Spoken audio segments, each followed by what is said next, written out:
Hey, two big pieces of news here. The first is that today, right now, at this very moment, is the start of our crowdfunding campaign for the official Welcome to Night Vale tabletop role-playing game. This is a full game system set in the world of Night Vale, developed by Renegade Games in close collaboration with the writers of Night Vale. Get on the ground floor now and get some exclusive stuff that won't be available after it releases. Go to tinyurl.com/NightValeRPG for more info, or just check the link in the show notes. The second is that our LA Mystery Show, Unlicensed, is coming back for a second season on Audible, premiering on October 31st, the spookiest of nights. This is the first fiction show Jeffrey and I have created together since Welcome to Night Vale. It is my favorite thing we've ever written. This season is a vast, complicated slice of California noir about a dead beekeeper with a secret that the elite of California would do anything to keep buried. You can add it now on Audible. The first season is already there for you to listen to. If you haven't, check out the link in the show notes or just search it on Audible. That's it from us, and now, please enjoy podcasting. Hell hath no fury like a farmer's corn. Welcome to the John Peters Imaginary Corn Maze Experience.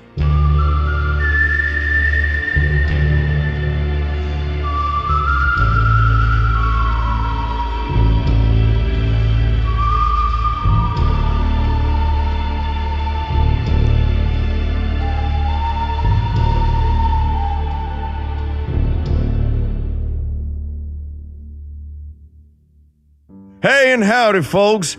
It's John Peters, you know, the farmer. First off, I want to thank Cecil for letting me take over the show today.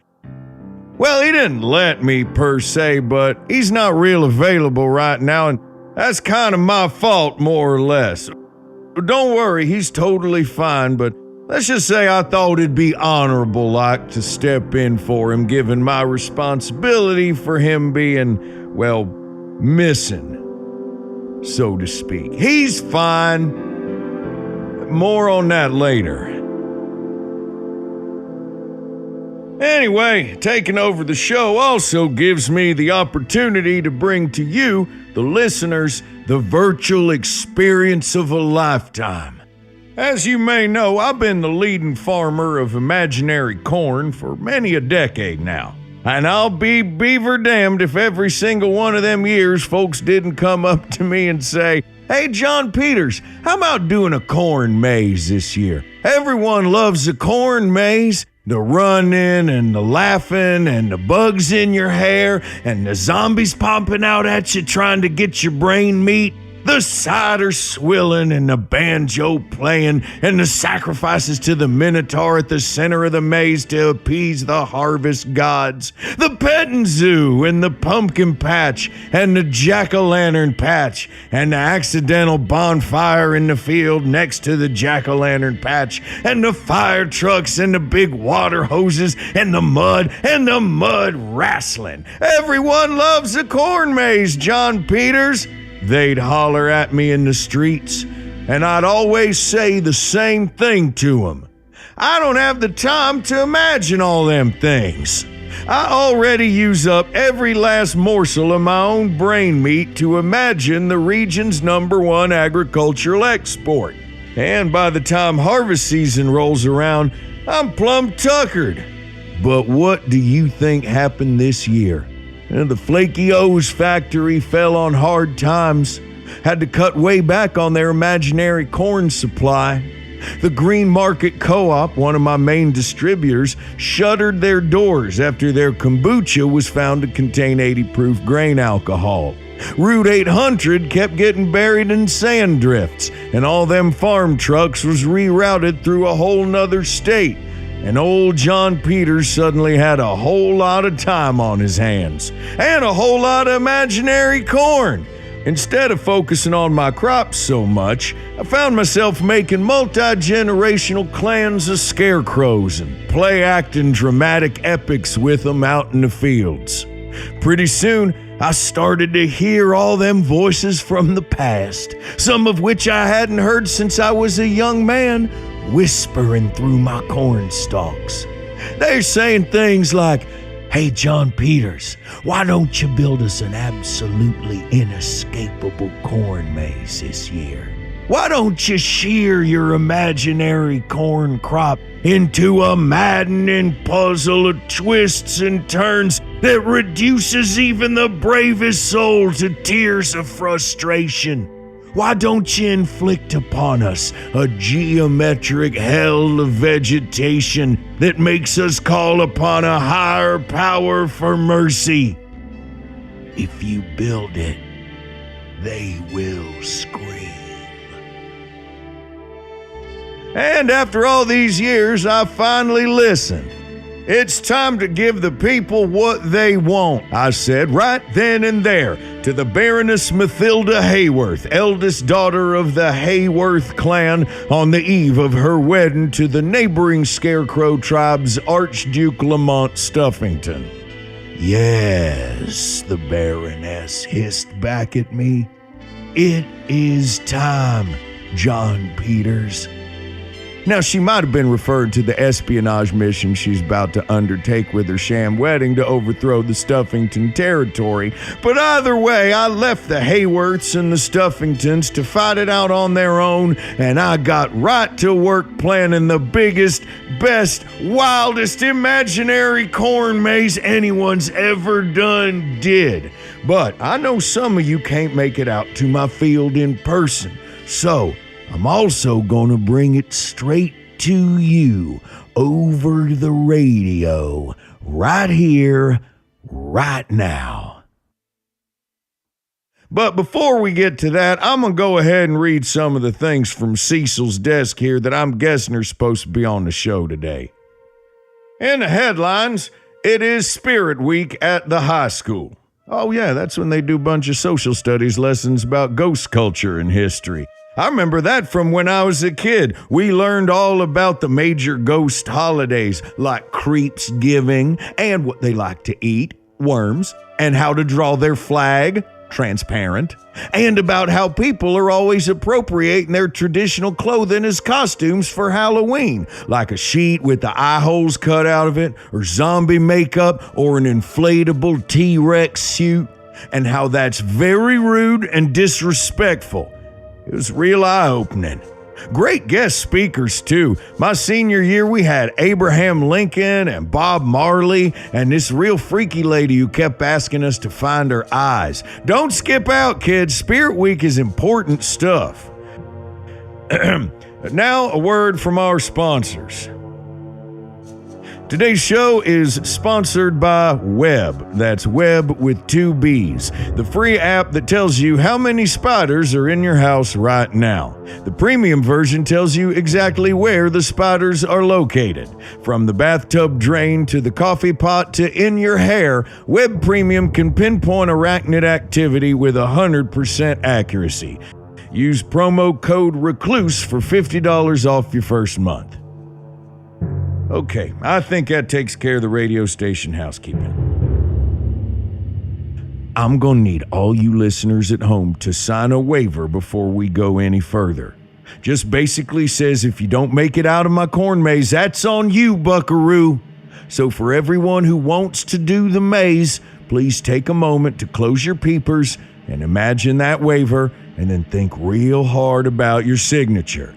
And for those of you who just as soon eat beans, turn off your radio and go eat beans, friend. If you're still listening, that means you have officially agreed to enter at your own extreme peril.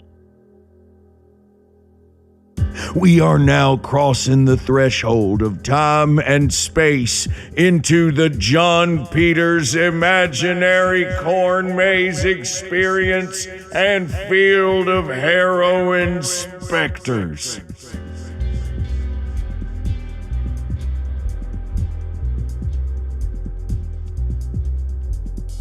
This journey, like so many journeys, begins with a hot, dry wind a-rattling through a sea of dead corn stalks. You don't remember entering this maze, but here you are, surrounded by corn. Wait a dang minute, you think to yourself. This is supposed to be a maze, but I don't see any path at all, let alone different paths to choose from. What kind of maze is this anyhow? But guess what? 3 pathways suddenly appear around you. The one ahead of you is so straight and long that it disappears into the vanishing point on the horizon. The one to the left flickers and changes colors like an oil slick, more like a hologram of a path than an actual path.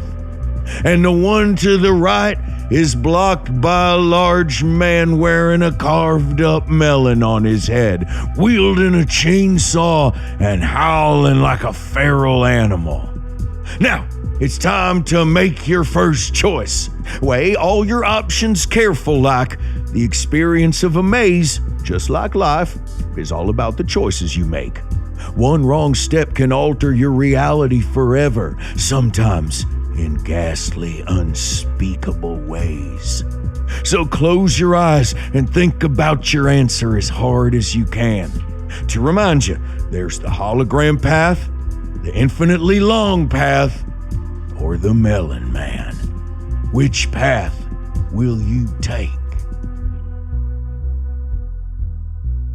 You chose the Melon Man. As you approach the Melon Man, he makes an aggressive gurgling sound.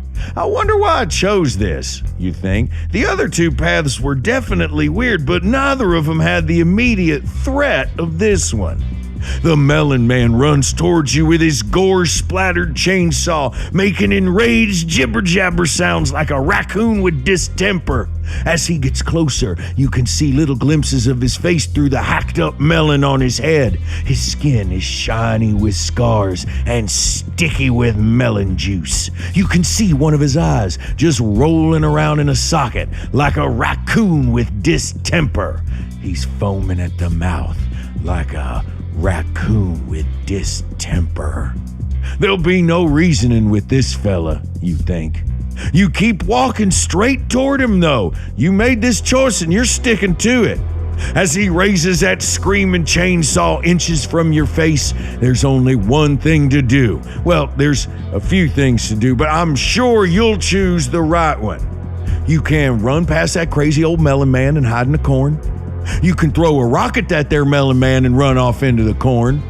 You can try to stop that whirring rusty chainsaw blade by grabbing it with your own bare hands.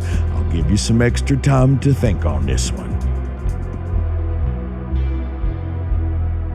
You chose grab the chainsaw. Huh. Okay. As both of your hands get sheared clean off your body and go a-flying into the cornfield, the Melon Man chases right after him, a-slobbering and a-whining like a raccoon with distemper. Human hands are his favorite food. It distracted him enough so you can keep going ahead. Good job! It's getting dark now, but the Bloodweevil Reaper moon is shining down upon you, lighting the way with its reddish, squirmy moonbeams. And look here, another fork in the road. One path leads to a spooky old farmhouse. The door is half open, and the inside is dark as tar. You know the Cate Blanchett movie? And if you listen real close, you can hear the sound of evil clown laughter coming from the classic Halloween sound effects compilation CD, Merry Christmas by Mariah Carey. The other path leads straight into a big old mouth lined with jagged ancient teeth. The mouth breathes in and out with a briny dampness. It looks like some kind of sea monster, or like one of them sharks, the ones with the heads that look like a hammer. I forget the proper name of them. Either way, a shark surely don't belong in the middle of a cornfield, you think. That is just plain scary. But on the other hand, that old farmhouse is pretty scary too, especially with them creaky door sound effects and owl hoots coming out of there. And wait a second, are those cobwebs hanging from the windows? Ugh. You have to choose quick this time. You chose the mouth. Wow, really? Before we get to that, take a minute to tie some corn silk tourniquets around your blood-spurting hand stumps there while we check the Farmer's Almanac for the weather.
What in all hallowed heck was I thinking? You think, as you step into the slimy crevice of the corn shark's waiting mouth, and its bloated tongue tosses your body straight down its contracting gullet into a burning pit of stomach acid. This is surely the worst choice I've ever made in my gall-darned life. You could try to thrash around and cause the thing some indigestion so it'll spit you back out into the field, or you could double down, take a deep breath, and dive even further into the excruciating pit of acid. You chose the acid. As you submerge yourself fully into that liquefied hellfire, the flesh practically disintegrating off your bones, you get sucked up into some kind of pneumatic tube. You know, like the ones that used to be in libraries and post offices and slaughterhouses, the kind that just shoot things from one place to another in the blink of a snap. Well, you done got tube slurped, and now you're smack dab in the middle of the northern Lithuanian mountains, and it is snowing something fierce. And like I said, there's barely any flesh left on your bones, let alone a scrap of clothing on your body. Up ahead, there's a cave that might provide some shelter. Behind you floats the disembodied head of an enormous dog. You chose the Doghead. Do you pledge your undying allegiance and loyalty to me, the great Doghead of the mountains? The Doghead asks you, providing a scroll for you to sign in your own blood. You choose yes. After devoting a year of your life to the Doghead, you start to wonder what became of your family, your friends, your career, your house, your car, your tomato plants that needed watering, your cat Florian, your parakeet Skylar, your cigar box full of old love letters, hamburgers with pickle relish, the sun. You wonder if there were any flyers with your face on them stuck to lampposts around town. If anyone's looking for you. If anyone will ever find you. You wonder if you're even you anymore. After all the gruesome things you've seen and done in service to the Doghead, all for fear of his terrible wrath. You wonder, does a person retain some core sense of being, regardless of the choices they make or the experiences they go through in life? Or can a person become so completely transformed by these things that they no longer bear any resemblance to the person they once were? Is it possible to live one lifetime as numerous different people? Or is there only one true self? Think hard on this one now.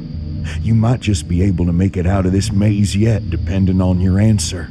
Or you might be stuck out here for the rest of your natural life, a barely existent skeleton, freezing in the lonely mountains, living to serve the disembodied head of a malevolent canine god. So close your eyes and concentrate. Oh, hey, Cecil's back. Hey, everyone. Wow. Thanks so much for filling in, John Peters. I'm sorry I'm so late. I completely lost track of time out at the imaginary corn maze with the caramel apples and the jug band and the petting zoo. Oh my God, the baby goats are so cute with their soft human skin and their sad little human faces. Oh, anyway. I know I speak for everyone in town when I say I really hope this becomes an annual tradition. It's already added a lot to the fall spirit around here. But I know autumnal frolicking is no excuse to shirk my duties here at the station.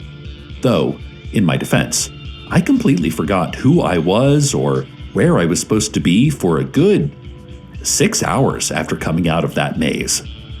Big shout out again to John Peters for designing such a delightfully creepy labyrinth, and for stepping in for me. I owe you one, buddy.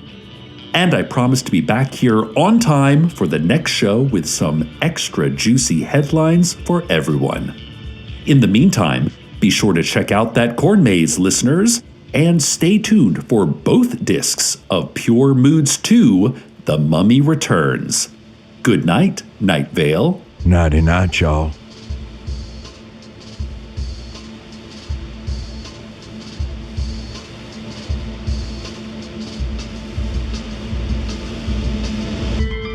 Welcome to Night Vale is a production of Night Vale Presents. It is written by Joseph Fink, Jeffrey Cranor, and Brie Williams, and produced by Disparition. The voice of John Peters, the farmer, is Mark Gagliardi. The voice of Night Vale is Cecil Baldwin. Original music by Disparition. All of it can be found at disparition.bandcamp.com. This episode's weather was Struggle and Oppression by Another Day Done. Find out more at linktree/anotherdayDone. Comments, questions, email us at info@welcometonightvale.com or follow us on Instagram, Tumblr, and TikTok at Night Vale Official. Or really let your body feel the rhythm of the music, if that's your thing. I don't judge. Most importantly, check out welcometonightvale.com, where we have a twice-monthly mailing list that is the best way to keep up to date directly from us to you. Right now is the start of our big campaign for our tabletop Night Vale RPG and the release of the second season of Unlicensed, our Audible original. So that's all happening right now in your email. Today's proverb: actions speak louder than words, especially clapping. It is really hard to hear words if someone is clapping.